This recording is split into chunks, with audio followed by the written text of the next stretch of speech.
Hello and welcome to another Mad Hatter review, very special Mad Hatter review, because today we are taking a look at Snake Mountain by Super7. Snake Mountain, I'm going to read it right off here, the evil stronghold of Skeletor, for those that don't know. So, I've been waiting 67 years for this, pre-ordered this in the dark ages, don't even remember when, paid $650 or something like that, and have been waiting.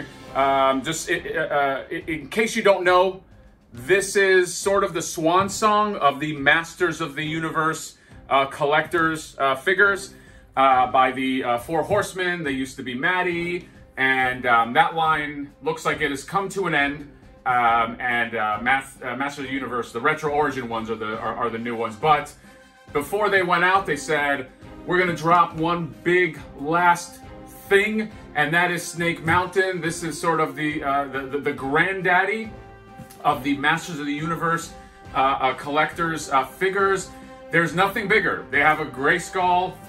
This dwarfs it, and this again, this is the last. If you have been collecting that line, which I have, I think pretty much gotten 98% of those figures. You need this. This is the last piece of the puzzle. Unfortunately, they're not going to make an Eternia, I don't think, but this is as close as you're going to get to completion. So let's just go over, I got to like circle around this. Let's go over just the box, what it says here. So Snake Mountain, evil stronghold of Skeletor, deep within the dark hemisphere of Eternia stands Snake Mountain, sinister lair of Skeletor, illuminated by the glow of Blood Falls. One of the mountain's peaks is wrapped in the stone coils of Serpos, while the demon face of Kai is hewn into the other, filled with traps and unspeakable dangers. Snake Mountain once served as a temple for King Hiss and the Snake Men, since Hiss would dare to call it home until Skeletor, with Evelyn at his side, he claimed the foul fortress, making a throne of bones for himself and using the stolen golden discs of knowledge to unlock the mountain's secrets from within Snake Mountain. Skeletor and his evil warriors plotted the conquest of Eternia. When Skeletor left for the Tri-Solar System, his minion, Jitsu, geez, they get real deep, held the fortress, awaiting his return, only to be usurped by Evelyn and her son, Malkin. The Skeleton Skeletor later reclaimed the stronghold, however, treating his son as a lackey and precipitating Malkin's eventual rejection of his father's evil ways. Whew. Now with Havoc Staff in hand, Grim Skeletor stands once more as the sole lord of Snake Mountain. Oh man, so they give you the whole story. It's the whole leaving the Shire and going to Mordor, the history of Skeletor. So let's go ahead and show some other pieces of the box here. So we got this is very old school, sort of vintagey. You know, if you've ever gotten the old 80s playsets, this kind of looks familiar. Oh my God, I'm out of breath. They tell you sort of all the different pieces here. So you got Snake Mountain, you got the Monster Pit, you got the Bone Throne. I'm really excited about this. Skeletor's going to sit on that. You got Scepter, Ladder, Skeletor's Table. This is awesome. And then you have the Mountain Demons, all the demons of the mountain.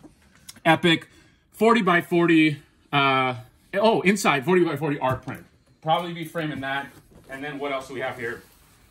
We have some beautiful art right here as well. I mean, take a look at this. This is, it harkens back to the old school kind of Frank Frazetta fantasy art that everybody loves when they picked up Masters of the Universe for the first time. Includes Demon with movable jaw, narrow bridge of red-hot lava falls, breakaway wall, secret entrance, chains to shackle Skeletor's enemies, functioning trapdoor with net, Skeletor's Table on Bone Throne, horrifying dungeon creatures, horrifying, scaled for Masters of the Universe Collector's Choice, deluxe 7-inch figures from Super7, size approximate, blah, blah, blah, for adults. Keep that in mind, for adults, no kiddies. And then finally, this piece right here, you get a little bit of play action, and you can kind of see all the different scenarios that you can create. So, Super7, Snake Mountain, super excited. we're going to go ahead and open this up, and we'll go over some of the features, probably put them to scale with some Master Universe collector figures that I'm going to pull out. And that's it. I'm excited. This is going to be probably the last Master Universe Collector's item that I ever open up. So we're going to go ahead and savor it, and we will see you there. Hello, and welcome back to our Snake Mountain review. Holy shit.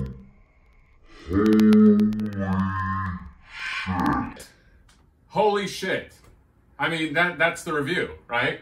The review is holy shit. It's all right, let's get serious. This is, I mean, when you first saw it, you were like astounded. Yes, right? I was like, this is awesome. Yeah, and you're not even like, I mean, you're a Master Universe fan. I do love He-Man. I grew up watching He-Man and She-Ra. You do, okay. But the magnitude of this. Now, obviously they had a Snake Mountain back in the 80s. I had it, but it was, I mean, it probably was about this high, knee high, and you know, maybe just a little wider than this. This is like, I mean, this feels like one of those play sets where like you go to like Comic-Con and like Mattel puts out a professional play set that you could never get. It feels like I just got one of those and snuck it into my house. So let's just get started here. So it comes with these with this booklet of instructions right here, how to put all this together. Who cares about that? It also comes with this Snake Mountain print. I'm going to open this carefully. It's basically the print from the box, but you could see how, like, mammoth it is. That was not planned, and I hope that didn't break. But here's the Snake Mountain. I mean, holy crap! Like, where do you put this? This is like, you put this on like your roof. So this is really cool. That thing that fell just is throwing me off. So I'm gonna go ahead and pick him back up here. Okay, technical difficulties. This little guy decided to take a tumble, but let's go ahead now, and I'm gonna come around and take a look at some of the features here. I'm not going to block the light here, so hopefully we can do this. So, I mean, first impression, it's mammoth. It's huge. It dwarfs Castle Grayskull. Castle Grayskull is about like right here in terms of height. So this is going to be the biggest thing that you own. So first off, I mean, where do we start? So we got the little troll head. I used to call this a troll head. He actually has a hinged jaw that moves up and down. And then on the right here, you got these little chains. Now these chains are cool because they hinge open. So you can trap your Maddie guys in there. You can trap the heroes in there. This is a little pillar that embeds in the middle of the, on the inside of the playset. No, there's no microphone in there. Then you have the spikes. Now, I mean, the paint job, despite it being sort of this plasticky material, the paint job is pretty on point. I mean, there's a little bit of inconsistency. I mean, at some points, it's a little more stony, and at some points it's smooth. So like right here, you got this nice stone texture versus here on these steps. It's a little more smooth and plasticky. Same deal with here. But I do like just the attention to detail. You got these little faces. I mean, you could really spend some time looking at this. Little faces you're catching. I love this little, they look like veins that are sort of pulsating here. Then you have the steps going down this way. You have more spikes. Then you get the waterfall. By the way, this does collapse. So this is sort of the long version. So you get the red waterfall, and you can get this little drawbridge that snaps onto this. You can pull this off when you want to collapse the whole thing, and we'll probably do that later. Then you have another face right here, full of faces on Snake Mountain. They should have called it Face Mountain. You got another face here as well. And then, of course, you have sort of the granddaddy, this green stone snake that comes through, pops in from this piece right here, and then you can put the head on right there. We'll take the figures right off here. You got this little gate, if you can see it, pops open, and you can kind of open and close that. And then you have all the cool steps leading up here. And then right here, there's a hole for extra fun. And also this way, if you film right here, there's this little, you can punch this hole right through. This is like a battle axe thing where you punch this hole right through and you got a bonus gate right over here. So, first impressions, I mean, holy crap. This is, you know, everybody talks about the sort of centerpiece of your collection, and, you know, you get that with statues, you get that with figures where it just draws the eye. This is going to be it. I mean, this is going to be the centerpiece. This is going to be the centerpiece of any action figure collection I own, unless they come out with a Technodrome or something like that. I mean, I don't see a playset really beating this one. I would be so curious for an Eternia playset now, but I'm not going to get greedy. Snake Mountain, Grayskull, I mean, those are the two primaries. That's the yin and yang of the Master of the Universe. So my review is holy shit. Holy shit out of holy shit. So what I want to do now is turn this sucker around, and then we'll see some interior stuff. So let's go ahead and try to navigate that.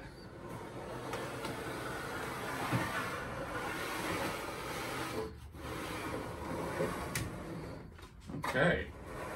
All right, righteous. So first off, let's get some of these accessories in. You have this Skeletor table with this little red, I guess this is where he's kind of spying on everybody. Get out of the light right here. And then you have your bonus ladder. Let's not forget about your ladder, because you got to get to the top floor, right? So you got the ladder right here. And then you have these this set of ghouls right over here. And I'm going to put them right here.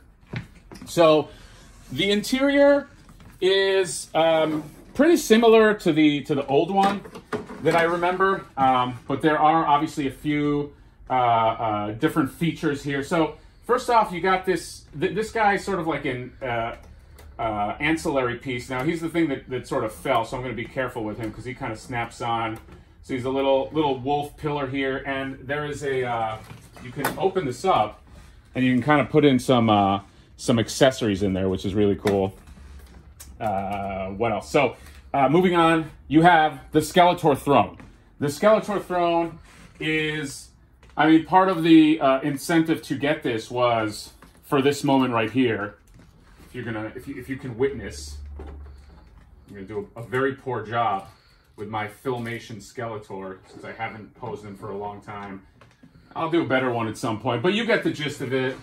He's gonna sit, no, you know what? I'm just gonna do it. He's sitting down. Could probably make him sit down just a little better. He's got the skull that's hovering right over him, but this is sort of gonna be the theme I'm gonna go for. I'm gonna fill this up with more of Skeletor baddies than... I know a lot of people are kind of doing Skeletor versus the good guys over Snake Mountain. I think I'm just going to fill this up with the bad guys and fill up the Grayskull with the good guys. I think I'm just going to keep it separate. Skeletor's going to go on his throne. Then you got this panel that comes off. He's got the little... I love this little skull right here. And then you have all the little cyberpunk panel work that's right over there, which is really cool. Then you have these faces that you can kind of put on here. I don't know if you could see them.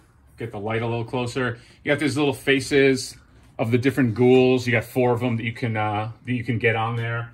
And then you have this little ghoul pit. I'll bring this up.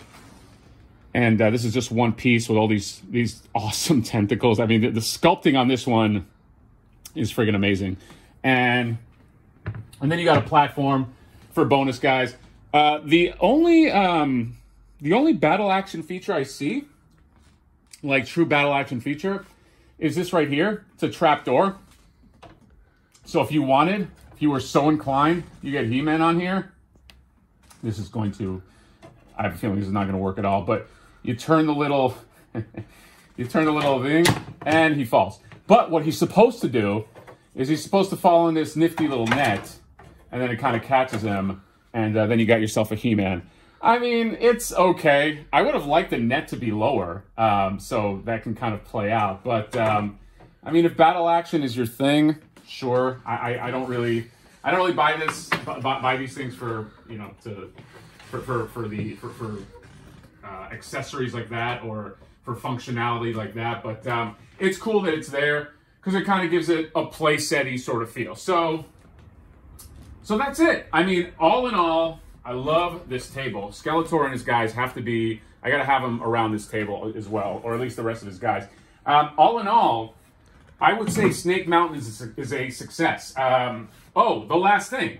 This obviously compresses. Let's go ahead and just kind of compress him and just show you sort of like the less real estate version. So you can take all these pieces right here. You can take this ladder. We'll get rid of everything inside here. And then what you can do, you have to pull off the drawbridge, not drawbridge, the rope bridge, and then you can just make this sort of one masterpiece. And if you want sort of to take up less space, you can either display him this way. I think this is the way to display him because on the other side, although it does have the troll face that I love, it's, I don't know, you kind of see some of the interior, which I don't love. I don't know. I don't love it from this side. So what I'll probably do for now, since space is a premium, is I'll probably do it this way and get these villains just kind of like all over the front, and maybe I'll just put the throne out there for now. But that's it. Snake Mountain. I am thoroughly impressed. Super 7 did an amazing job with this, and again, this baby is the swan song. This represents the last of Super 7 Matty, well, any kind of Matty collector's edition figures, unless somebody picks up the line. The closest thing you can get right now is the Thundercats. The Thundercats kind of do their line in the same scale, but it's not Masters of the Universe, obviously. But they made so many figures going out that there's really not much left anyway. I know there's still a lot of people that want, like Count Marzo and a few other guys, but Filmation versions. But it was a successful line. I was into it, and obviously, and this is, I'm happy to not be paying to be a completist in that line. I will say that it is a little bit of relief on the pocketbook. And now this is over, it's done with. Snake Mountain will go next to Castle Grayskull when I get my display up and running. And that is all. Let me know what you think about this. Comment, subscribe. I'm like hugging this thing because I feel like a kid again. And, you know, these are toys for adults. So I don't feel ashamed about that. Yeah, it says it on the box. It does say it on the box. It's for adults, okay? There's no shame in this. But that's it. Snake Mountain review, Super 7. You guys did a great job. And let us know what you think. Comment, subscribe, all that good stuff. And we will see you next time.